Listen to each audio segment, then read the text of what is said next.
Yo, what's up YouTube? It's Sulty and today we bring you a high round strategy guide on the map Shangri-la.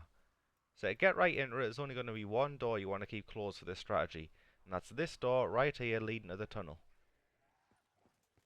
So these are going to be the ideal 4 perks you're going to want in order to run the high round strategy. But don't forget, if you ever get a max ammo in the earlier rounds, you can always switch it to a free perk bottle. And one of the best perks you can get from this is speed core, as that's going to help you a ton in the early round strategy.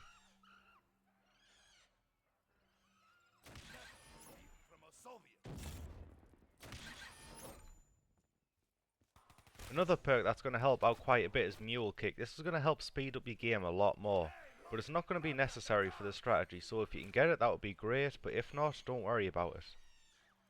I will also say as well, if you ever get Widow's Wine as a free perk, I'd recommend throwing the grenades away as it can actually mess you up quite a lot when you're doing these strategies.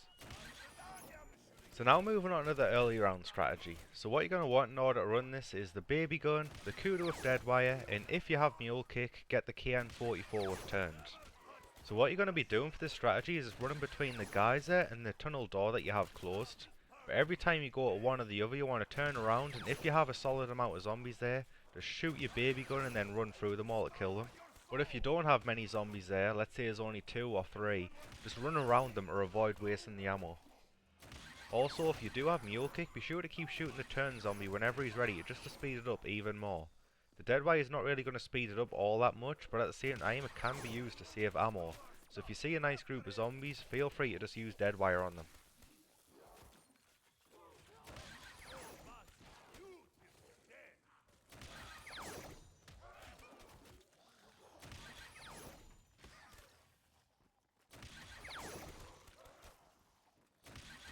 So something that you can do to help with the ammo situation is, whenever you get a drop on a round, just let the monkey switch it to a max ammo. This way you can guarantee that you're going to get at least 1 max ammo every round. But to help you do this, I'd recommend throwing a monkey bomb just so you don't mess up the timing. Then when the monkey picks up the drop, if you stand in front of the monkey, you can actually slow him down. And then I like to shoot the monkey with the Babygun just to be safe with the splash damage, just because I want to avoid the situation of where I try to shoot him with the Cuda, I miss me shots and then I miss the max ammo. And let's say you just got a max ammo but then you get a double points drop, you can always switch that into an insta kill, and that way you're going to make the round go faster and you're going to save a lot of ammo just by that.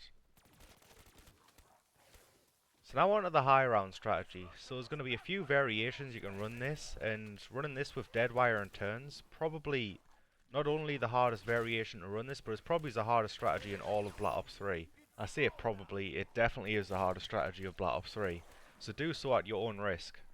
So what you're going to be doing for this strategy is kinda similar to the early round strategy in terms of you're going to be killing at the geyser and at the tunnel door, but this time instead of with your Babygun, you're going to be doing it with your Deadwire. So activating your Deadwire at the geyser is actually going to be really easy because it's going to create a gap in order for you to run out. However, activating the Deadwire at the tunnel door is going to be a little bit awkward because you're not going to be guaranteed to do the cutback every time with turns. And even without turns, you're not guaranteed to do the cutback, but it's a lot higher of a chance to do so.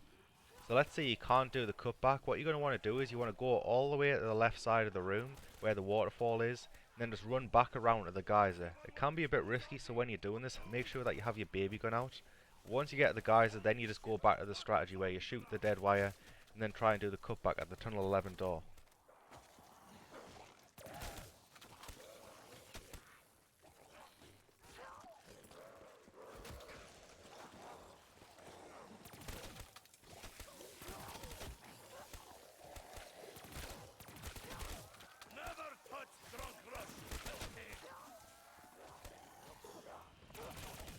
So now I'm going to be showing you the Deadwire only strategy, which is going to be exactly the same as Deadwire and turns, but without turns, obviously. And what I mean by that is, you're going to be killing at the same 2 spots as before, so the geyser and the tunnel door, but you're going to find that it's way more consistent without turns. And honestly, I'd even recommend this over like the caliber of a world record game, because I don't think Deadwire and turns consistent enough for you to survive all the way till reset. I think you're just going to die out running that eventually.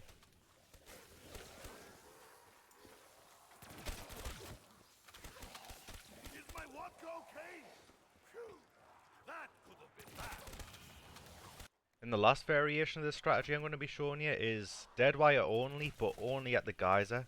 So this is going to be the slowest way to run this strategy, but at the same time it's going to be the safest.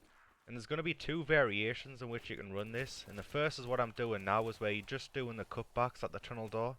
And the other way is just by, instead of doing the cutbacks, you just run all the way around back to the geyser. So they're both about the same speed and they're both about the same safety as each other, so it kind of just comes down to personal preference of which one you do. But this is going to be the easiest way to run this strategy. Alright, now on to the last part of the video where I'm going to talk about the Nearpalm zombie. So once you get to the point where the Nearpalm zombie is actually about to enter the room, just make your way towards the geyser and almost just start camping at the geyser with your baby gun. Let the Nearpalm zombie get a bit closer, then make sure that you shoot him into a baby. This is going to reduce the amount of damage that he does to you when he blows up. So shoot him as a baby, then just kick him, and he's going to create a fire pit in front of you, and you can just sit here for a while.